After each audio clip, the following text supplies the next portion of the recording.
Hoje o Bitcoin atingiu 42 mil dólares. Isso fez com que a capitalização de mercado aí ultrapassasse os 800 bilhões de dólares, né? E acabou posicionando o Bitcoin como o 10º maior ativo em comparação com a economia tradicional, né? E que a gente está falando sobre ouro, ações, a gente está falando sobre prata e vários outros ativos aí. Essa valorização acumulou aí mais ou menos 152% de alta neste ano de 2023. Mas o que será que está impulsionando essa alta? O que será que está fazendo com que o Bitcoin suba tão rapidamente e não deixando espaço para correções? Inclusive, será que já está na hora da correção? É isso que a gente vai tentar descobrir hoje nesse vídeo. Muito bem-vindos a mais um vídeo aqui do canal do Block Trends. Inclusive, antes da gente começar a fazer essa análise de hoje, eu já queria pedir para você que se inscreva aqui no canal, caso você ainda não é inscrito, porque essa contribuição ajuda bastante a gente a impulsionar os nossos materiais e fazer com que mais pessoas recebam esse conteúdo educacional e conheçam sobre Bitcoin, certo?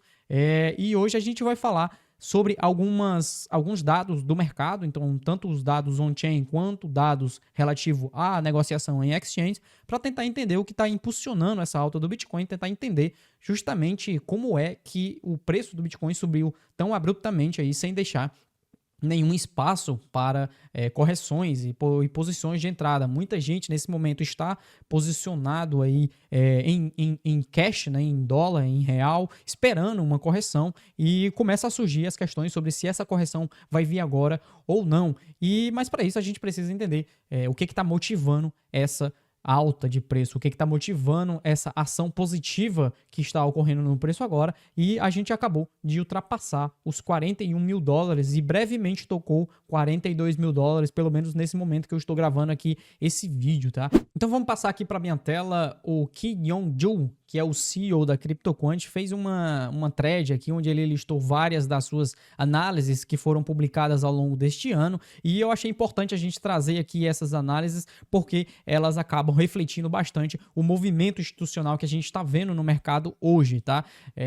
Aqui em 8 de agosto deste ano ele publicou, fez essa primeira publicação que inicia a thread dele, justamente mostrando que há posicionamentos ali na faixa de 29 mil dólares tiveram uma alta entrada institucional em aberturas de long, né? Então estão aberturas compradas no mercado futuro. Long, para quem não sabe, é uma posição comprada no mercado futuro onde você faz uma aposta direcional ali no preço do Bitcoin. E a gente conseguiu ver essas aberturas de posicionamentos de long aqui na faixa dos 29 mil dólares, na BitMEX, na Bybit, na Huobi e na Deribit, aqui 4 exchanges as quais o Ki Young acabou rastreando aqui essa movimentação, mostrando picos de entrada de capital, picos de abertura de long justamente nessa faixa dos 29, 30 mil dólares, né? Hoje a gente sabe que essa faixa se posicionou bastante oportuna para acumulação antes de que o preço de mercado acabasse atingindo um nível muito mais alto. Então, como a gente vê aqui, essa faixa dos 30 mil dólares ficou ali mais ou menos. Deixa eu botar aqui 6 meses. Essa faixa de 30 mil dólares foi a última vez que o preço do Bitcoin deu alguma oportunidade de entrada entre 26 e 28 e depois emplacou numa alta aí bastante significativa. Essa abertura de longs aí acabou fazendo com que o sentimento de mercado se alterasse para o risk on, né? Esse risk on é chamado de abertura ao risco, né? Pode ser compreendida como o apetite ao risco do mercado, e aqui a gente está observando justamente o fluxo líquido entre exchanges, né? E esse fluxo líquido entre exchanges mostra justamente esse momento de entrada de capital e saída de capital, né? Então aqui a gente observa o fluxo líquido normalizado e o fluxo líquido de 90 dias, né? Então seria uma média de 90 dias com o fluxo líquido atual, justamente para conseguir capturar essa diferença de momento, né? Então a gente tem um cruzamento ali, como se fosse um cruzamento de médias, que traduz na posição de entrada de capital em exchange, ou seja, quando os institucionais estão colocando dinheiro dentro de exchanges para fazerem negociações. Nesse momento a gente está entendendo que existe apetite ao risco, e no momento que os institucionais retiram dinheiro das exchanges, saem do mercado, a gente entende que esse apetite é de risk off, né? Que seria um não apetite ao risco. Eles não querem se arriscar no mercado e não estão interessados em fazer negociações nessas exchanges, né? O que a gente viu aqui se alterando no final do ano de 2021, né? Justamente ali no colapso da Terra Luna, aliás, no 2022, no final do ano de 2022, onde a gente teve ali o colapso da FTX, né? Justamente esse período onde os institucionais se alteraram do modelo de baixo apetite ao risco, né? de saída de capital, para o modelo, a estrutura de entrada de capital e de apetite ao risco. É isso que a gente tem visto desde o final do ano passado, e é justamente por isso que a gente tem visto uma valorização de preço aqui em 2023 tão significativa para o Bitcoin quanto para outros ativos digitais, né? Essa entrada de capital e esse apetite ao risco tem refletido diretamente no movimento de preço, tá? Então, desde o começo do ano, a gente já estava vendo apetite ao risco e já estava vendo entrada de capital institucional no mercado. Então, aqui a gente já tem duas peças desse puzzle, mostrando que em 2023 é ano de risk on, né? Foi ano de entrada de capital no mercado. E por outro lado, os institucionais estiveram abrindo posições compradas, estiveram apostando na alta do Bitcoin aí desde o início do ano e mais intensamente aqui a partir de agosto, né? Então, quando chegou o segundo semestre de 2023 desse ano, é quando os institucionais começaram a colocar ainda mais apetite ao risco, a colocar mais capital no mercado, certo? Além disso, a gente viu que essa entrada de capital aí acabou se traduzindo numa disparidade de preços no que diz respeito a Coinbase e a outras exchanges, tá? A CryptoQuant tem um indicador chamado de Coinbase Premium Index, que é basicamente um índice que mede o premium e um desconto do preço do Bitcoin na Coinbase em relação a outras exchanges. E por que isso é importante? Porque no momento que existe disparidade de preço na Coinbase, ou para baixo ou para cima, significa que as negociações que estão ocorrendo nessa plataforma estão sendo muito intensas, fazendo com que haja uma disparidade, haja um deslocamento de preço entre a Coinbase e outras exchanges, tá? Nesse caso, esse deslocamento de preço ocorreu para cima, indicando que o fluxo institucional dentro da Coinbase tinha se intensificado a ponto tão alto que fez com que esse índice de prêmio aqui se descolasse bastante do mercado, do resto do mercado. Isso indica que institucionais estiveram atuando sobre a Coinbase, utilizando a Coinbase para fazer compras de Bitcoin em larga escala, e inclusive a própria Coinbase já chegou a divulgar, acho que foi no ano passado, se não me engano, que cerca de 76% do seu volume de negociação é feito por institucionais. É justamente por isso que a gente observa a Coinbase como sendo a porta de entrada regulada para instituições norte-americanas adquirirem Bitcoin spot, né? Adquirirem Bitcoin à vista. E a gente vai já ver daqui a pouco como é que a Coinbase tem atuado aí nos últimos meses, tá? Nas últimas semanas. Lembrando, essa análise aqui foi publicada no dia 23 de agosto, então já desde agosto a gente já estava vendo essa entrada de capital através da Coinbase sendo bastante significativa, e daqui a pouco a gente vai ver como tem sido nas últimas semanas, tá? Mas antes disso eu queria só mostrar que também era bastante improvável que aqui durante o segundo semestre as baleias, né, no caso as instituições, despejassem sobre o mercado. Por quê? Porque não havia capital suficiente, não havia liquidez o suficiente para ter essa saída de dinheiro, né? Então a gente está falando de que não tinha capital suficiente no mercado, não existia liquidez suficiente nas exchanges para que as instituições, as baleias, vendessem os seus bitcoins. Não tinha ordens o suficiente de compra para que eles vendessem sem alterar muito drasticamente o preço de mercado. Então, como não tinha liquidez suficiente para essas instituições, para essas baleias venderem a mercado, o que a gente tem visto nos últimos meses é justamente que o preço continua subindo porque eles continuam absorvendo, né? Então a gente ainda não viu essa rotação de capital ainda saindo do mercado. A gente tem visto, na verdade, o oposto. Em 2023 a gente tem visto entrada de capital intensa, principalmente a partir aí do segundo semestre desse ano, né? A partir da metade desse ano a gente viu mais intensidade nesse fluxo de capital. E agora voltando para a Coinbase, tá? Só para a gente ter uma ideia, um panorama mais específico ainda sobre a Coinbase, aqui eu estou mostrando o Cumulative Volume Delta, né? Que é o delta do volume cumulativo. Esse indicador, ele mostra que há a disparidade entre a força compradora e a força vendedora dentro dos bookings de oferta. Então, em determinado momento, para que haja uma variação na precificação daquele booking, é necessário que exista mais ordens de compra ou que seja um volume de compra muito maior do que o volume vendedor. E a partir daí vai ser feita essa variação de preço. Se o volume de compra for exatamente idêntico ao volume de venda, o que vai acontecer é que o preço vai ficar exatamente no mesmo local, porque ele foi preenchido, né? Então, as ordens de compra foram preenchidas com as ordens de vendas existentes e não houve alteração de preço nenhuma.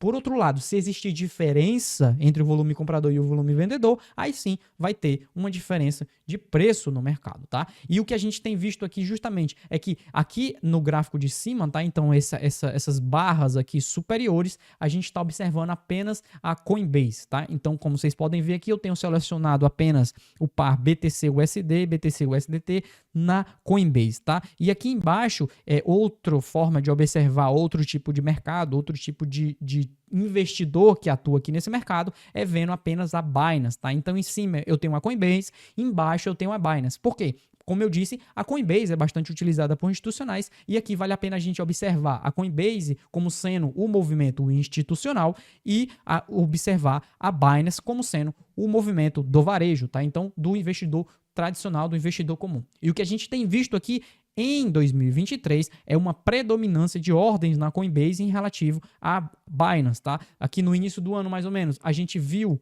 algo similar, tá? Então, em março aqui de 2023, a gente viu ordens compradoras de alta magnitude ocorrendo aqui nesse período e foi justamente o primeiro período onde o Bitcoin fez uma subida mais intensa aqui até os $30 mil, tá?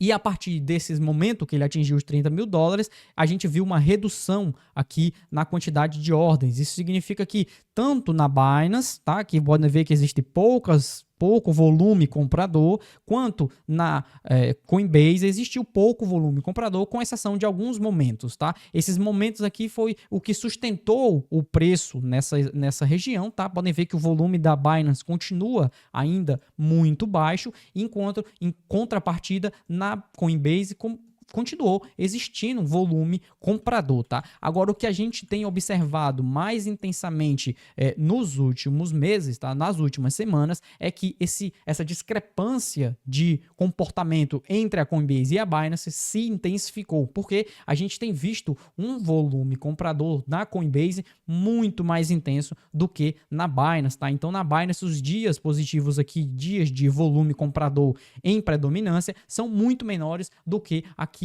na Coinbase, tá? Isso significa que os institucionais estiveram comprando com intensidade desde outubro, tá? Justamente corroborando aqui com isso que a gente estava vendo aqui, justamente nessa análise de 23 de outubro de 2023. Foi justamente nesse período onde o Coinbase Premium Index se descolou do preço de mercado normal. Isso fez com que o Bitcoin continuasse fazendo essa subida parabólica. Foi o momento onde ele deixou a casa dos 27, 28, 30 mil dólares e subiu aqui até agora em $42 mil, certo? Isso justamente porque nos últimos 7 dias, tá? Nos últimos 7 dias, a Coinbase tem visto um fluxo de entrada de capital constante e intenso.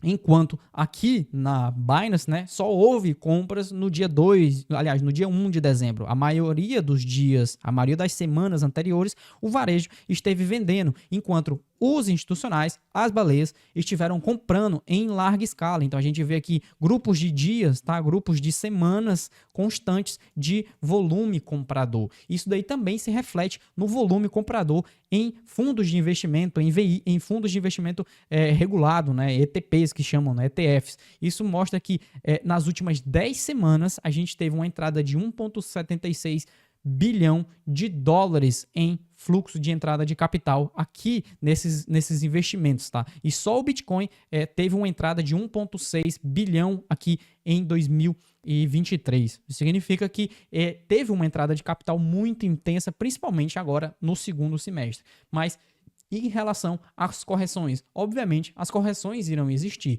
porque todos os bull markets existem períodos de correções como estas, e essas correções tendem a ser na faixa dos 23, 25 a 30%, tá? Essas correções que ocorreram aqui nos ciclos de 2016, 2017, no ciclo de 2019 e 2020, também provavelmente acontecerá aqui em 2023, só que nós não temos como saber quando é que será o melhor momento dessa correção.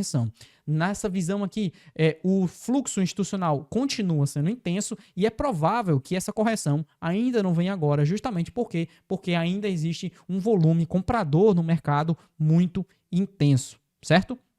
Isso é algo que está bastante em concordância com aquilo que nós mostramos lá no Block Trends Research, no último relatório, mostrando esse indicador de tendência de acumulação on-chain, mostrando que a partir de outubro começou aqui, principalmente em novembro, teve um fluxo de acumulação on-chain muito grande, indicando que as baleias estiveram acumulando, que os institucionais estiveram comprando Bitcoin a mercado em bastante intensidade, em alta intensidade, tá? Isso aí acabou se traduzindo nessa valorização de preço significativa do Bitcoin, e é isso que a gente tem visto atualmente, volume de compra institucional intensa no Bitcoin. Inclusive, foi isso que a gente falou para os nossos clientes lá no Block Trends Research, para se posicionarem aí abaixo dos 30 mil dólares, justamente para conseguirem aproveitar esse tipo de valorização no mercado. Tá? Mas e você? Acha que essa correção vai vir agora? Ou acha que isso pode se estender por mais alguns dias ou por mais algumas semanas? A questão que fica é: foguete tem ré ou não? Deixem aqui nos comentários, eu prometo que eu vou estar respondendo aí todos aqueles que mandarem sugestões, dúvidas ou que disserem se essa análise faz sentido ou não faz sentido. Lembrando, se inscreva aqui no canal, aproveite para ativar o sininho e deixar o seu like aqui no vídeo, justamente para a gente continuar impulsionando esse conteúdo educacional e trazendo essas análises, ajudando a comunidade a compreender mais sobre Bitcoin, tá? Inclusive, se você não viu a análise anterior, a análise feita na semana passada, depois eu vou deixar o card aqui para você ficar por dentro de como é que essa próxima bull run do Bitcoin pode ser uma das maiores de todas. Muito obrigado por vocês que estiveram até aqui e a gente se vê no próximo vídeo. Tchau!